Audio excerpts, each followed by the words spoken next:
Hello, all you curious creatives out there. This is Mike Kepka, the Curious Creative and host of the podcast where we talk about results-based video strategy that promises actual returns for our clients. Today, we're going to try something a little different. I want to kick off an educational mini-series for our curious marketing audience out there. I brought with me today my data analytics and video tracking partner, Tim Jarvis, coming to us all the way from the UK.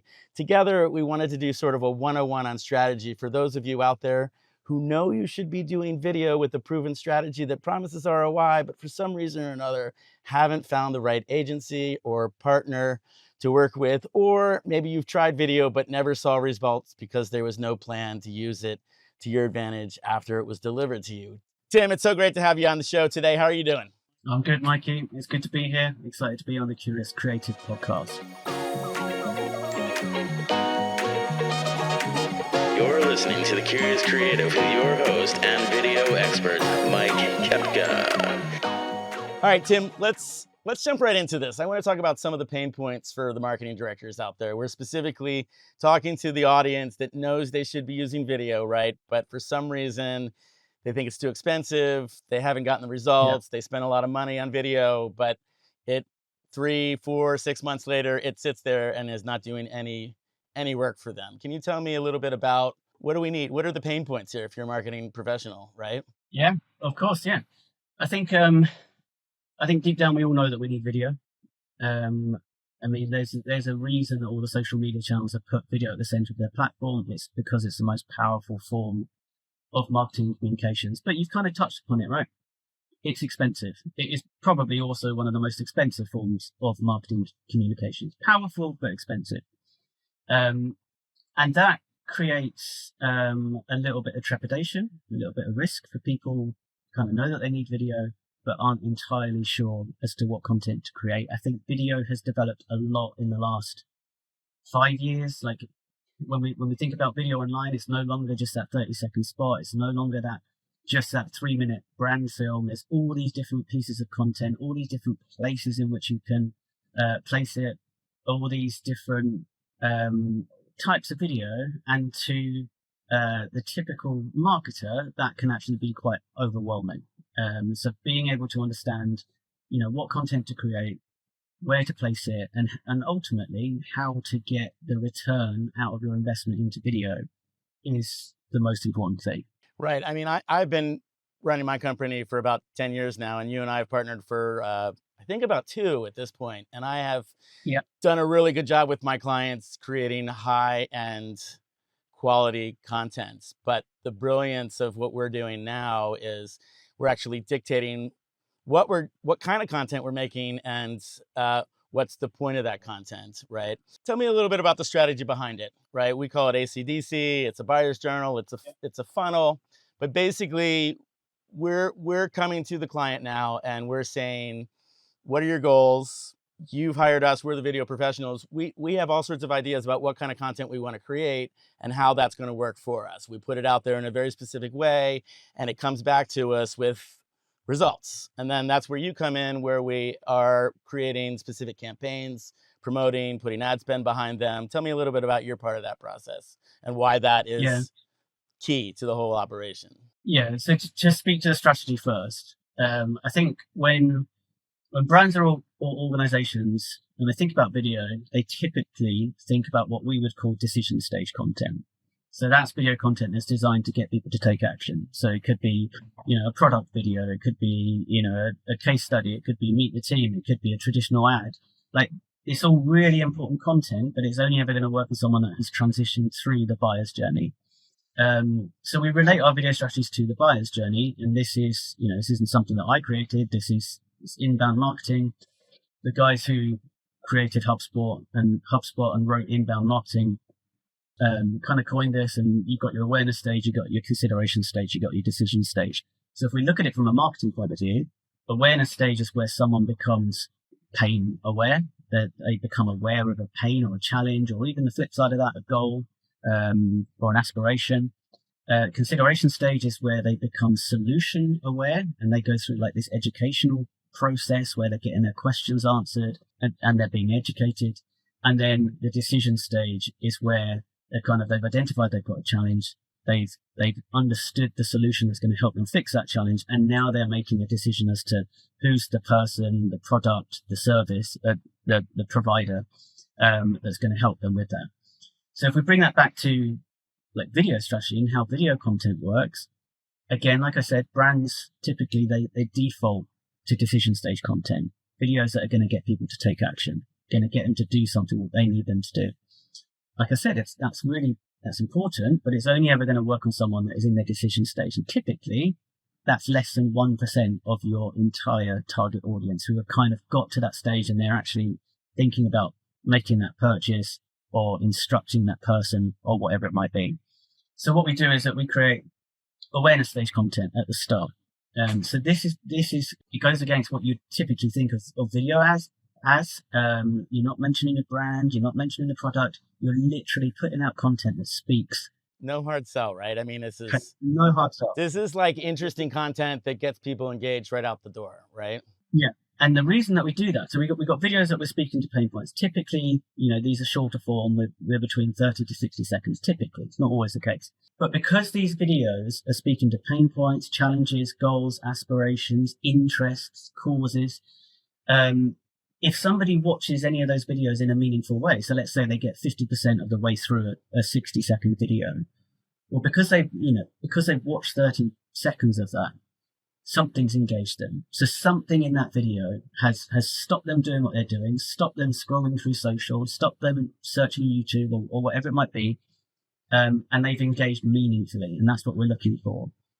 So what we can then do, we can say, right, because we're speaking to pain points, because we're speaking to challenges, we've kind of got the viewer to kind of self-identify as someone who has that challenge. That first stage of awareness, audience out there, we're broadcasting that wide, right? We're sort of trying to hone our audience at this point, but really cast in a really broad net. So we might start an awareness campaign and get that in front of 100 or 200,000 people that potentially are viewers. And out of that, then we start seeing who actually engaged with that more than 50%. Is that right? And then that starts our culling process. Yeah. And now the reason that we do that is because when we're setting up our ad campaigns, our campaign objective for our awareness stage videos, we're paying for video views, we're paying for engagement. We're not paying for clicks, we're not paying for conversions. We will do, but they're expensive. And oftentimes, again, relating this back to a marketing professional,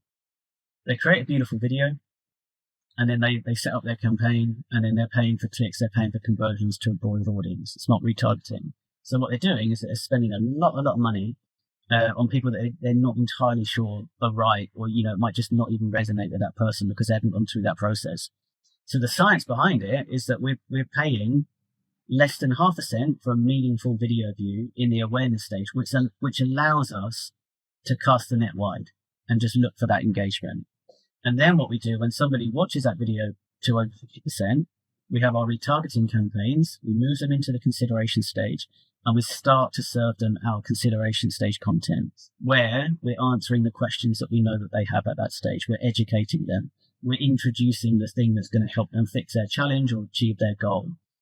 Here, we're paying for click. We're paying for traffic. Okay, so we've got two audiences here, and this is just a very top level basic strategy. But in the consideration stage, we've got our pure retargeting. So we've got one campaign that's retargeting. We've got one ad set that's retargeting people that have watched 50%, but we were also able to build a lookalike audience of the people that have watched our awareness stage videos to 50%. And then we can really lean in to the platform's algorithm to find even more people like that who are very likely to be in the consideration stage. So that's where we're educating them with our consideration stage content. Campaign objective is traffic. We're driving them back to, basic example here, we're driving them back to a website, to a landing page, and we're continuing that journey as we take them through the buyer's journey. And then finally, if they don't immediately convert, so let's just say we've got a landing page, we've got a form that we want them to fill out.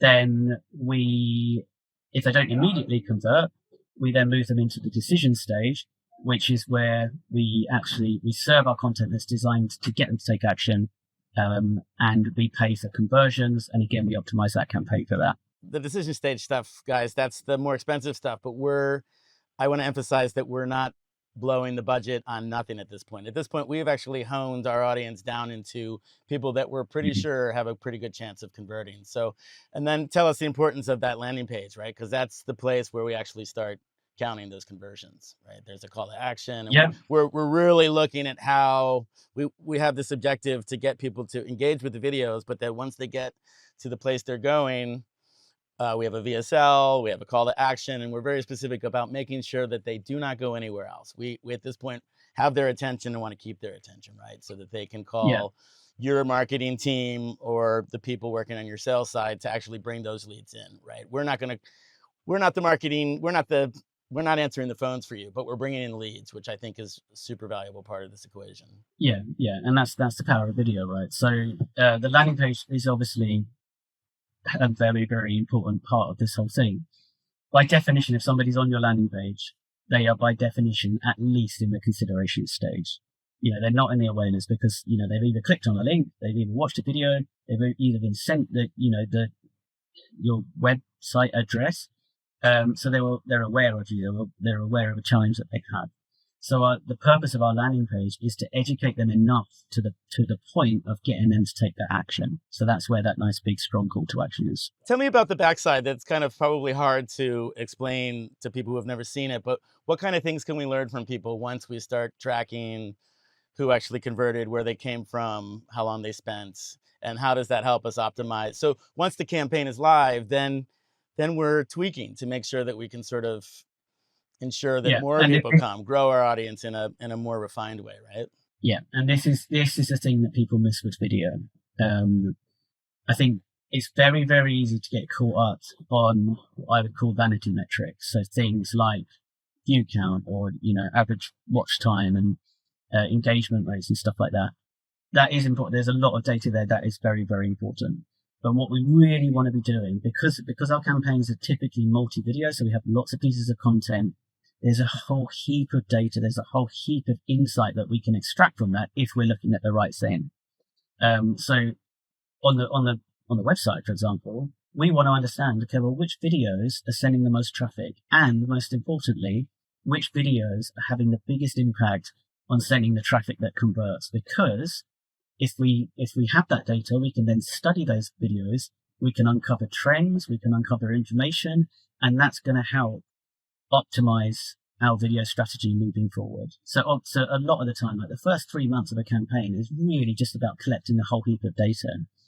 And the way in which we analyze video content now has developed a lot. There's so many tools that are available to us that we can actually get to a position where we're cross-referencing what was said in the video, so we can do a transcript review. We can look at the data. Okay, well, which videos are getting most people to 50% in the awareness stage, for example? What was said? What was the hook? What are the themes? What's the strongest call to action in the consideration decision stage?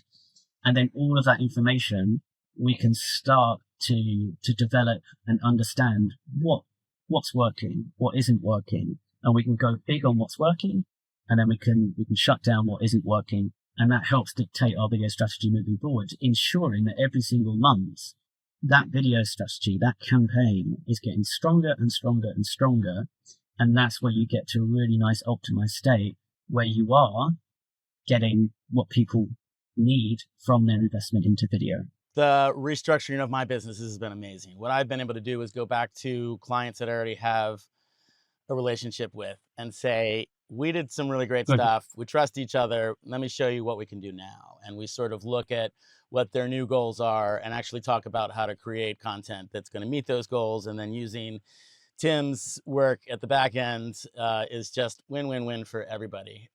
What I want to explain to some of the audience out there is that the way this works from a production standpoint is, first thing we do is we will have a call. And we will collect your goals. We need to know a couple of bits of information. What is a client worth to you? What's a conversion value? And then we figure out who your ideal audience is. And then we actually give you a pitch with ROI projections so that we're not going into this guessing games, right? We actually have numbers that we're planning to get for you if we set everything up the way we plan on it. Again, from a production standpoint, what this means is that I typically will come in, we'll plan a 1, 2, 3 shoot days. Maybe it's planned around an event that you've already got scheduled. Go in, and that might mean we're going to do a bunch of interviews. We're going to capture B-roll and something live action that's happening. And in that really intense couple of days of shooting, that's where we're going to collect enough content that is going to be the start of my work. Usually is the video sales letter, right? That is the VSL that anchors your landing page. We talked about that a few minutes ago. That's where everybody's going to come. It's sort of all of that ACDC stuff in one, right? It's piquing people's interest, educating them, and then sort of the sell at the end when they're convinced that this is what they need. And then once we create that, I will then usually shorten those little bits into those awareness, consideration, decision stage videos. I think awareness, we typically want to have 10 to 20 of those videos, right? I think 15 was a number on one of the last clients we're working with. And then consideration is 6 to 10, I think. And your decision stage is really maybe 1, 2, or 3. But by that point, we're really focused on what we're trying to get these people, because they've come back several times at this point. Then we retweak it once we get some of those numbers that Tim's bringing to us. Tim, tell me a little bit about film and content, right? This is sort of a newer concept for you. You've been in the business for a long time, right? Started with high dollar production. You are a guru of sorts, mentoring people, getting their businesses up and running. But film and content is a thing that I personally am really excited about, because it means our partnership is growing in a way that it never had a potential before. Tell me about your own website. You get people there and they sort of immediately understand what you're talking about, and then we can talk about the partnership. So film and content is my agency. So we have a unique model in that we partner with talented production companies who have this established clientele and create beautiful video content. But we're just that layer underneath where we're able to help them map out the strategy. We help them to report on it, and like we just talked through, we can help them continue to fine tune their video strategy. I mean, ultimately, we're here to ensure that any one of our production partners, their end clients, are getting the results that they can achieve, the potential that they can achieve, and the results that they need to achieve from their investment into video. So I guess what we're doing with our production partners is that we're just taking the guesswork out of it. We're ensuring that, Kepka House, for example, are able to go to their clients and say, look, this is how we're going to get results, and then take that right through to actually being able to execute that strategy, report on it, fine tune, so the end client is just always seeing that strong and positive return on investment. What's been really great for me in that pitch process to new and old clients is Tim actually sits on the meeting with me. So when I say this is what we do, Tim actually explains that in a way that he's done it before. And this is my pitch to my company, Kepka House. We just dropped a brand new website, kepkahouse.com. And what I actually did was put a lot of case studies that Tim has on his own site. You can go there and get a feel for what kind of clients he's worked with and how that works with clients that I'm working with now. I mean, it's all fact-based and case studies. People can understand what's actually there. It's no smoke and mirrors. This has actually happened, and it just couldn't be. It's so exciting, Tim. That's the exciting thing for me as well. Like video, it can be so subjective, right? It's a creative form of marketing. But with that, you get all the data, and that is like what we really do. And I mean, you hear a lot of people talk about like data-led creativity. This really is data-led creativity. Like the data leads, and then the creativity comes in afterwards. Something I want to bring in that I think we sort of have a mixed Mitch on our approach, but I'm really worried about what AI is doing to video, and I know that you're using a lot of AI in the back. What I want to say is the production side of this is authentic testimonials, interviews, content that we're actually creating that can't be made up or put into a bucket and have AI pump that out. But are you using things in the back end that are helping people sort of streamline and get better results for things? Yeah, so I mean, we do use AI a lot in terms of like the cross-referencing of transcripts versus metrics. If we've got a campaign and we've got 50 videos within the campaign, to be able to identify those trends, like AI has been a real powerful enabler to allow that to happen quicker. So we have lots of tools in the background that help with that kind of thing. The other way in which we can utilize AI is learning from what's working, what isn't working, and then optimizing the campaign from that. So we can actually start to optimize campaign, whether that be, suggesting new content, even just giving direction, creative direction, and using that as like a starting point for the production company. That's really powerful use. I think like in the production world, there's a lot of fear around AI, like from a creative point of view. But I feel that the production companies and the brands that are going to do the best from AI video are the ones that are going to be using it to complement what they're doing. I think very quickly, you will see brands that just go all in on AI with video, but you're going to lose that. You're going to lose that personal touch. You're going to lose that human connection. You're going to lose a lot of the kind of the empathy that makes video the powerful form of comms that it is. Tim, let's talk a little more about the power of video. You've said it a million times. I'm a true believer, clearly, as a video creator. What is video able to do that we can't do with a static image or a meme with words on it or something? Ultimately, it just allows you to communicate better, right? It allows you to draw emotions from the viewer. It allows you to connect with the viewer. I think we've all grown up seeing the evolution of video and the places in which it is now placed.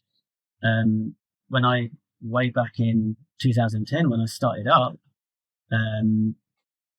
that was kind of when social media started to become a thing and broadband speeds got quicker. And then suddenly like video was actually a thing that could be streamed to devices, and that opened up all the opportunities that we see today. And that's just continued to evolve. Like I said at the start, there is a reason that all the social media channels have put video at the center of their platforms. It's not by mistake. It's because it is the most powerful form of marketing communications. And that's, we could go into, the reasons for that and, why visual connection works better than, the written word or whatever. But I think, to listeners, to viewers of this podcast, I think everybody gets it. Like we've read all the blogs, we've watched all the videos, we've listened to all the podcasts. We know video is powerful. I think the thing that we struggle with in this day and age is really like, how do we get that video content to drive the results that we need it to drive? Because it's out there, but it just comes with needing a strategy and just really focusing on the data that's coming back out of it, because that's obviously the thing that allows you to optimize them. Right. I think of some of the best experiences I've had with clients and working on this concept is the ones who trust us to do it. We're the professionals. We know what's going on. I'm making sure that the videos are saying what they need to say. You're making sure that they're in the right place. We're getting all the numbers and we're getting results. And we see that time and time again. We see that all the time. And it's always that month one. So we do monthly reviews with our production partners and the end client for their campaigns. And it's always in that first month's review where they see how powerful that data is and how it dictates the results that they're driving, that it all just kind of clicks. And the numbers help dictate all the moves at that point. There's no denying them, right? Nothing seems to convince a client that this is the right thing to do once they see those numbers, right? Yeah. And like I said, it just takes all the guesswork out of it. It's no longer subjective. It's, you've got the data and you're then using that as the foundation to apply your creative to it. So it's not like we're saying, right, we're going to create really rigid, like, formulaic videos. There's still like, you still need that creative. You still need that creative director to come in and say, right, okay, well, this is what we're seeing. This is what we're looking to achieve. This is how we're going to bring that to life. You still need that. That's absolutely vital. But the data just helps drive those decisions, drive what could be subjective decisions into a space in which that creativity is actually going to flourish and engage and convert. Tim, case studies from your point of view. Do you have? Can you share anything with us? Either name the client or don't. I don't care. But give us an example of something where you really hit it home, and then we can actually we'll point these people to your case studies on the sites. Yeah, so we've worked with a lot of brands across lots of industries. A lot of this work was stuff that I did before film and content, before I actually started partnering up with production companies.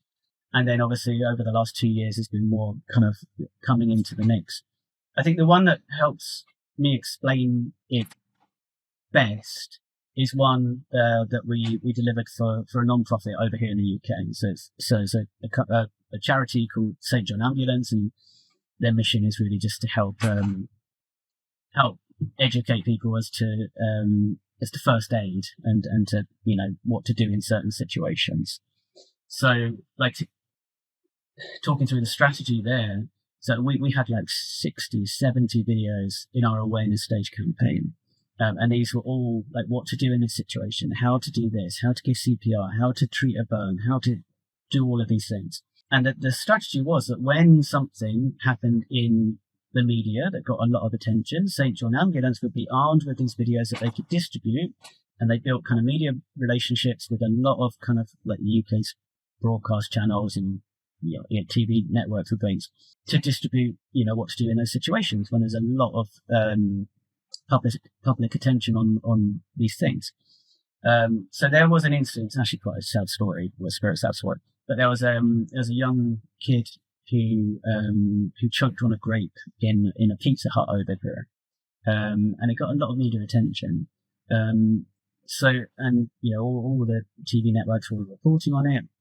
So through that relationship with the St. John Ambulance, they were able to share the video of what to do, you know, with a choking baby. And it's just a very simple instructional video. So they were able to distribute that.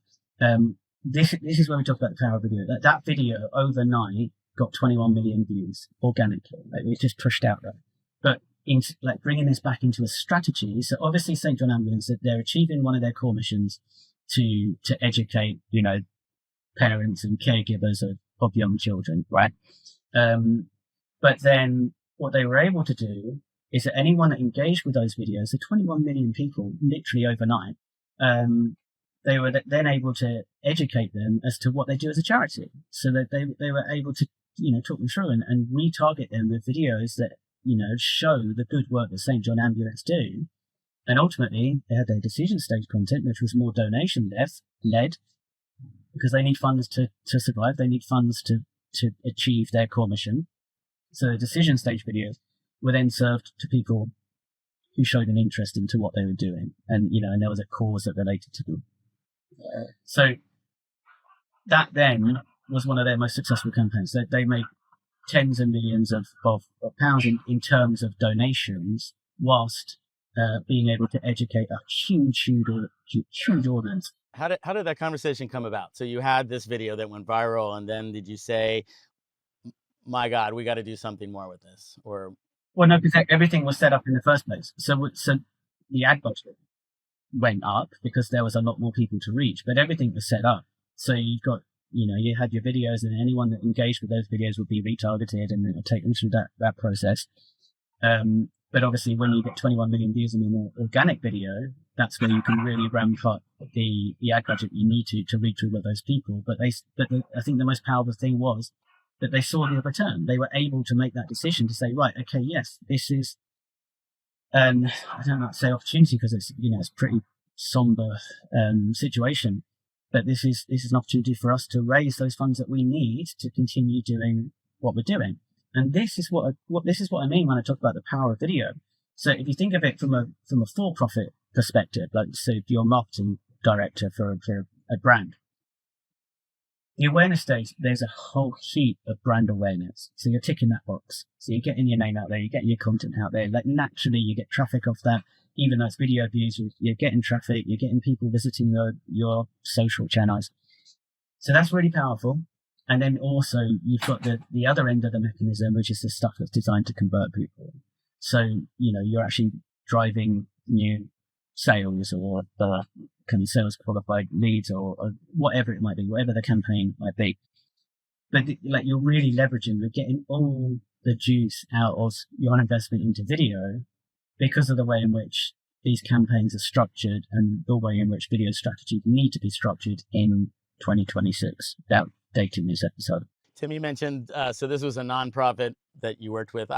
All the production partners you have, we all kind of have our own niche. And I'm a union guy, I work with labor organizations, and I'm convinced that it would be great for them. Can you give me sort of their goals certainly are not, they're not selling widgets, and they're nonprofit by nature. So, but what they want is more engagement, more people to see what they've got. Can you tell me how our strategy would apply to that kind of a nonprofit strategy?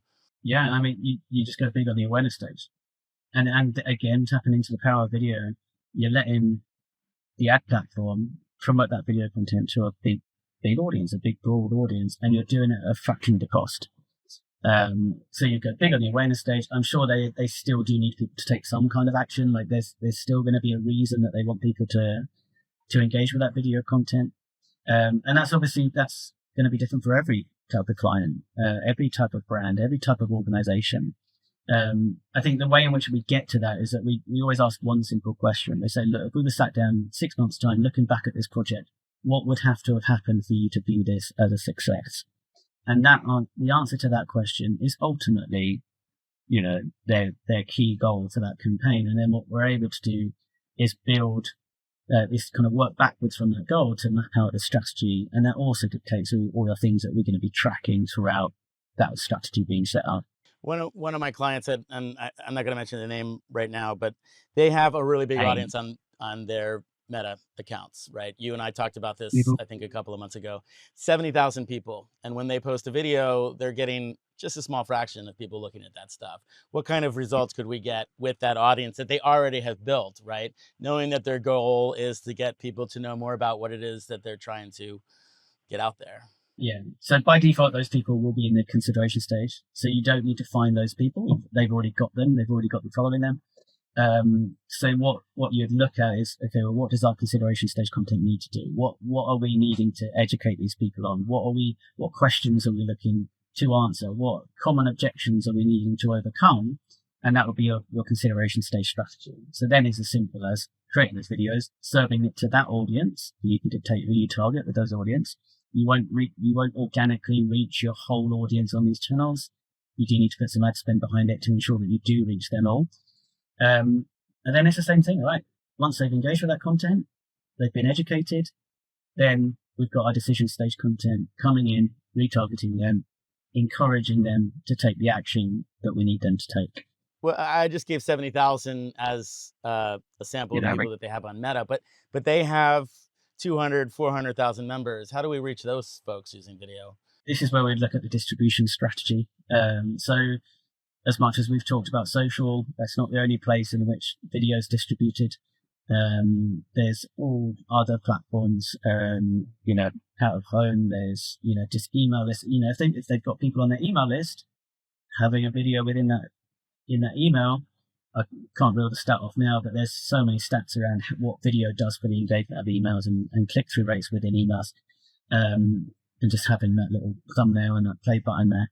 I mean, I think this client in particular, they have a lot of channels and avenues that they're trying. I think that what I'm trying to get them to do is to step in and say, hey, let's put just a little bit of thought behind some of these things. And I think we could really reel in a much larger audience that they already have out there. So, Tim, this has been great having you on the show. I ask all my guests to leave us with one golden nugget. What do you got for us? Yeah. Something that only Tim Jarvis can give us that nobody else can do right now at this moment. What do you got? I mean, along with the theme of what we've talked about here, it's so we have a partnership. When I'm working with production companies, I work with a team called the Olympic Mindset Podcast. It's another podcast on mindset stuff. And one thing that they always say is just focus on the snob. Okay, so obviously everything they do is related to the Olympics and athletes and that kind of thing. But focus on the snow. Like, it's so easy when you go into any form of marketing. Like, the most important thing is to focus on the end goal. Like, don't get distracted by the trees whilst you're skiing or anything else that's going on. Focus on the end goal, and then everything else works back from that. And that's ultimately what we're doing with our strategies. Like, what do we need to achieve? And where does that conversion or that thing take place? And then we let that dictate the strategy that we're applying. So I think, I don't know if that qualifies as a golden nugget, Mikey. the focus on the snow. It's whatever you give me, my friend. I think that's great. Well, curious creatives out there, you have listened to another episode of our podcast. Tim Jarvis, ladies and gentlemen, it's a partnership that I'm really excited about. You're going to see more of that in the future. Like I said, we just dropped our new website, kepkahouse.com. Tim, what's the URL for film and content? So film and content is filmandcontent.com. And you can feel free to check out my personal site, which is timjarvis.online. There you go, audience. Thanks so much, Tim. We'll catch you later. Cheers, Mikey.